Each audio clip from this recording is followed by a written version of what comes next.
Selamat datang di X Undercover. Channel ini merupakan perbincangan antara Dr. Jaya dan Pak Franky yang bertujuan untuk edukasi serta menceritakan pengalaman Dr. Jaya sebagai ahli forensik dan patologi. Sekedar informasi terkait jadwal tayang X Undercover yang akan tayang setiap hari Senin, Rabu, dan Jumat.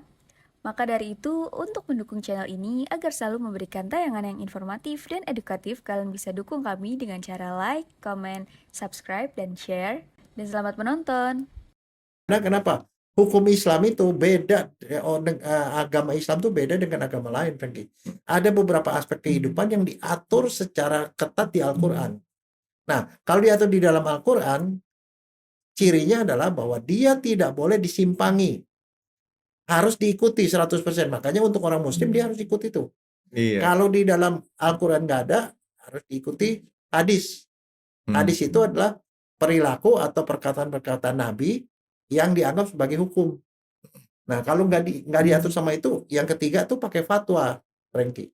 Jadi Fatwa. beberapa ahli hukum Islam ngomongin tentang topik yang nggak diatur sama mereka dan bikin hukum sendiri. Nah, sekarang masalahnya si bapak ini nggak yakin ini anaknya apa enggak. Kalau dia bukan anaknya, bapak ini jadi wali nikah buat anaknya, nikahnya nggak siap. Berarti itu zina. Anaknya bisa masuk neraka gara-gara kesalahan itu. Jadi dia minta periksa DNA untuk supaya dia bisa nggak jadi wali nikah. Itu kan nggak ada di negara yang bukan muslim.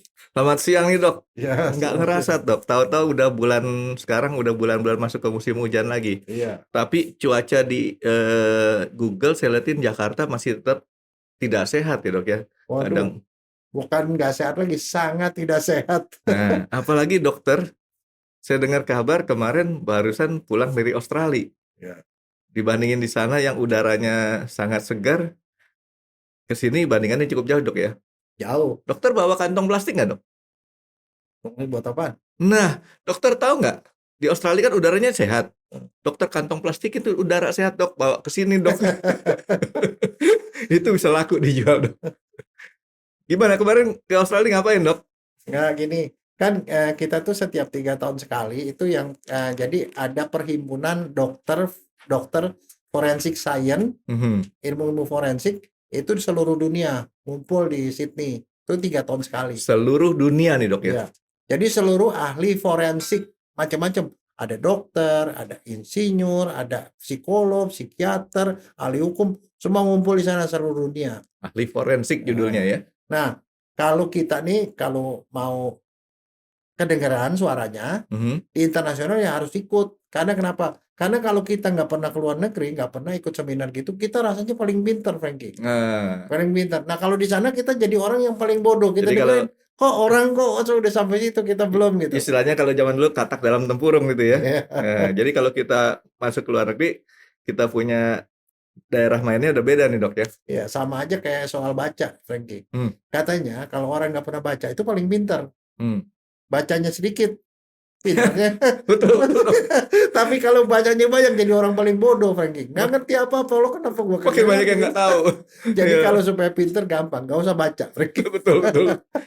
Kemarin dokter di Australia jadi pembicara juga dong dok? Oh iya, saya tuh ke sana itu karena gini, saya itu kan sudah berkiprah di internasional sejak tahun 95, Franky. 95 ke sekarang, uset deh, udah 28 tahun nih dok. Nah iya, jadi ke sana, terus udah gitu perhimpunannya ada macam-macam. Nah, salah satu yang tingkat dunia tuh ini. Nah, kalau kita pergi ke sana, kita tuh dapat perkembangan penelitian, perkembangan pengetahuan dari seluruh macam negara. Selain itu buat saya juga ketemu sama teman-teman lama. Nah, jadi bukan cuma sama dokter, saya ketemu ahli psikologi, ahli fingerprint, ahli dokumen, ada pokoknya macam-macam ketemu dan kita tuh lihat perkembangan mereka seperti apa. Gitu. Dari Indonesia berapa orang dok? Indonesia sih nggak terlalu banyak, nggak sampai 10. Ya sekitar. Nggak penuh ya jari ya? Nggak. Oke. Nah, soalnya gini, biasanya kalau kita ke luar negeri itu untuk punya kenalan dan link internasional tuh kita tuh harus rajin. Rajin ke luar negeri dan selalu kalau ke luar negeri harus bawa makalah. Karena dengan bawa makalah orang tahu Indonesia sampai segitu loh gitu perkembangan gitu. Supaya kita juga nggak sia-sia. Kita kasih ilmu, mereka juga kasih ilmu. Dokter ke sana jadi pembicara dalam bahasa Inggris lagi dok ya? Oh iya. Jadi bayangin dok, pemahamannya mesti forensik, pakai bahasa Inggris pula lagi dok ya. Nah, iya. Susah kuadrat tuh dok. Dan satu lagi kalau kita ngomongnya kerendahan orang bilang kok Indonesia kayak gitu loh. Nggak keren gitu Kalau ya. ketinggian ya siapa tahu ketinggian juga. Karena mungkin yang kita ngomongnya sesuatu yang mereka juga nggak tahu, bisa aja. Ngebahas apa dok kemarin dok?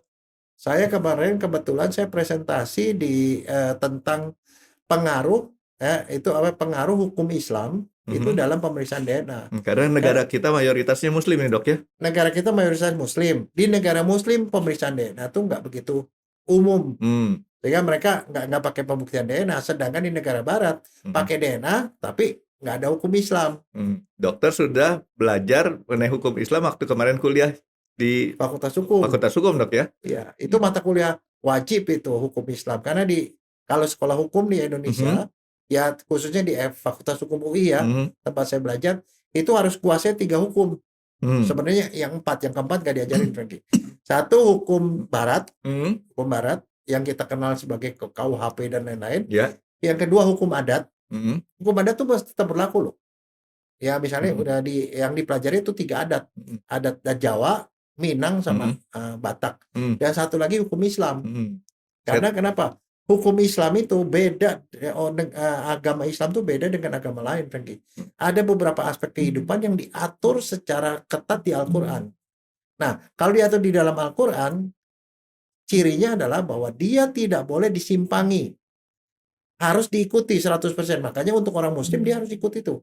Iya. Kalau di dalam Al-Quran nggak ada, harus diikuti hadis. Hadis itu adalah perilaku atau perkataan-perkataan Nabi yang dianggap sebagai hukum. Nah, kalau nggak diatur sama itu, yang ketiga tuh pakai fatwa, Frankie. Jadi beberapa ahli hukum Islam ngomongin tentang topik yang nggak diatur sama mereka dan bikin hukum sendiri. Ya, sebagai acuan mungkin dok. Nah, kalau di Indonesia fatwa itu dari MUI, fatwa MUI gitu loh. Nah, itu harus diikuti. Nah, kebetulan kalau yang saya ngomong kemarin tuh soal pemeriksaan DNA. Pemeriksaan DNA ada beberapa yang nggak bisa dilakukan atau bahkan harus dilakukan karena negara kita sebagai negara Islam itu patuh 100% sama itu. Di Indonesia hukum Islam berlaku mutlak untuk hukum keluarga, hukum waris, sama hukum wakaf. Itu harus ikutin Al-Quran.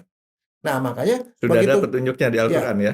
Nah kan DNA waktu itu kita pernah bahas. Urusannya adalah dengan keluarga. Iya. Nah contohnya begini, itu yang saya ngomong di sana ya. Orang Muslim hamil masih nona nih, bawa pacarnya. Dia bilang, dokter, saya mau periksa DNA. Kenapa? Dia nggak mau tanggung jawab, dokter. Dia bilang dia mau tanggung jawab kalau dibuktikan yang di dalam itu anak saya. Nah, saya sendiri ya harus periksa. Katanya bisa periksa DNA. Saya datang sini untuk dibuktikan. Terus kamu mau ngapain? Saya bilang. Saya mau kalau nanti ini terbukti ini anak saya baru bisa minta dia supaya ngawini saya. Supaya apa? Supaya waktu anaknya lahir bapaknya udah ada. Jadi supaya dia punya bapak. Secara hukum negara mungkin seperti itu ya. Oke ya. Tapi saya bilang, kamu agamanya apa? Islam. Saya bilang, loh, kalau gitu saya nggak mau periksa DNA. Nggak mau periksa, Frankie. Kenapa? Karena di dalam hukum Islam orang hamil nggak boleh dikawin. Oh, nah, gitu ya? Jadi saya bilang saya bisa periksa DNA. Tapi begitu ketahuan itu adalah anaknya si bapak ini tetap nggak bisa kawin sama kamu. Kawinnya nanti setelah anaknya lahir. Berarti kan keinginan dia nggak bisa tercapai kan? Nggak terpenuhi. Nah, sekarang kan pilihannya 2. Tahu sekarang apa tahu nanti setelah lahir. Kalau tahu sekarang, tetap nggak bisa kawin. Tapi saya mesti ambil tusuk perutnya si ibu. Ambil cairan ketuban. Ditusuk, ambil darahnya si bayi. Darah dari tali pusatnya. Atau ambil dari ari-ari, di biopsi. Resikonya ada. Resikonya bisa keguguran, bisa perdarahan, bisa infeksi. Tapi kalau bayinya udah lahir, nggak ada resiko. Lebih aman ya dok ya? Nah makanya saya bilang, karena kamu Muslim, nanti aja periksanya toh ujungnya sama. Jadi artinya dia tidak bisa dapetin itu. Nah itu, ngomong kayak seperti itu buat orang luar negeri, ya begitu ya. Ya iya karena aturannya di dalam Al-Quran kayak gitu. Jangankan lo orang luar negeri dok. Saya sendiri kebetulan saya non Muslim, saya baru tahu tuh yang kayak gitu dok. Jadi saya ikut-ikutan jadi orang luar negeri Nah dok. itu satu. Yang kedua, datang nih orang nih sama seperti itu. Dia bilang, saya mau periksa periksa anak. Kenapa? Ini si kakek udah tua, dia punya istri 4. Nah, orang luar negeri kan juga nggak tahu kalau orang Muslim bisa punya istri 4 kan. Ini si kakeknya ini umurnya udah tua, 60 tahun lebih, istrinya 20 tahun. Si kakek ini udah punya anak yang usianya 40 tahun. Banyak. Gimana? Kakeknya 60 Kakeknya tahunan. punya anak umur 40 tahun. Iya, Istri mudanya 20 tahun. iya. Nah, istri mudanya datang bawa anak. Nah, masalahnya saya bilang kenapa? Karena kan kalau punya satu istri dengan berapa anak sih no problem ya. Iya. Tapi kalau anak-anaknya banyak begitu, kalau ada ketambahan satu ini kan berarti kan ya kan warisan akan berkurang. Betul. Maka rame-rame kompak nih 3 istri sama anak bilang itu pasti bukan bapak gue punya. Nah, nggak mungkin bapak masih kuat gitu loh. Nah, pergi itu kalau buat ini kan itu nggak jadi masalah. Nah, ini jadi bermasalah, diperiksa. Itu bukan hukum Islam, tapi mereka itu oh, ternyata bisa 4 ya gitu ya. Ya kayak gitu. Ada lagi gini, satunya lagi ceritanya dia datang. Saya mau ngapain? Mau ngapain bapak datang? Ya karena anak saya mau kawin. Loh, anaknya mau kawin kok mau periksa DNA anaknya ini, anak saya bukan. Ya karena dia bilang anak saya ini saya curiga ini bukan anak saya.